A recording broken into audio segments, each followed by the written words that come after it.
About 20 years ago, I was diagnosed with hepatitis C. And over the course of years, it deteriorated the liver, causing cirrhosis. And in the last 2 years, I've been on the liver transplant list. She started going to Mayo more often.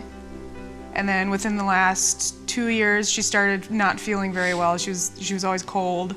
And then she started having problems breathing because the fluid would build up in her lungs. And I was getting sicker, but still not sick enough to where you get pulled up on the list. The pain for Nikki of having her mother this ill was also affecting my son. You know, it was just so hard on both of them. Nikki was so concerned about her mom that she said, I would like to do that. I would like to donate for you if it comes to that. And of course, Cherie did not want her to do that. When she found out that Nikki was thinking about doing it, she just really didn't like that idea at all. There's no way we wanted her to do that. How do you tell your daughter that you'd never let her do it? Yeah. It started out with me asking what was Cherie's blood type. And I'm O positive, so I knew I was probably blood type-wise likely to be a donor. She just felt called to do it. And when she found out that they were the same blood type and that everything matched so perfectly, it was meant to be. I need one person to work with. The member advocacy program actually started because we felt there was a great need for a program like this to assist families so they can focus on what's important, their babies, their families, you know, their needs, and we could take care of the rest for them. I got a call the next day from Tracey, and she knew exactly what to do. She kind of took the reins and took the lead, and that's what I needed at that time. I remember when Cherie called that first time and that desperation, and it's always nice to be able to say, we're gonna take care of you, Cherie, don't worry about it. Katie was added onto our policy, which I did not know happens, and never had a problem with.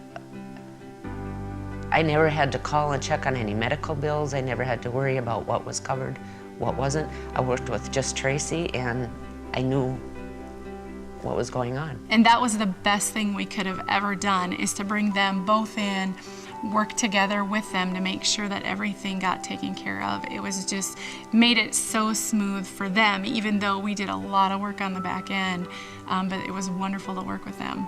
From minute to minute, we never knew if something would stop the process. So we really didn't know until practically the day of surgery that everything was a go. My mom was extremely worried about Katie. She was just worried because it was my mother-in-law going to surgery, and she didn't want Jed to lose his mom. When we got to the surgery floor, at that point, the families were separated. She went in one pre-op room, and I went in another. And that was basically the last time we seen each other. I don't think we even really said goodbye. I don't think we knew didn't. At that point that we weren't going to see each other again until after. The surgery went perfect from what I hear. There wasn't any complications or anything.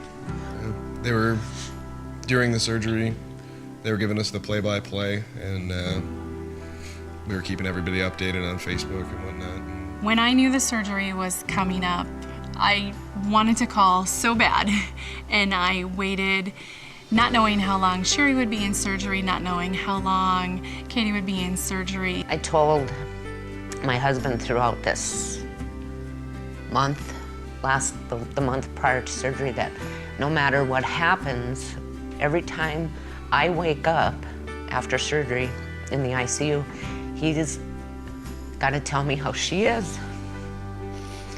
And he did his job well. Every time I woke up, he would tell me she was okay. Yeah, and I was. The first phone call was wonderful. It was just so good to hear her voice and hear that she was doing okay, that Cherie was good, and that Katie had done okay. Family is everything.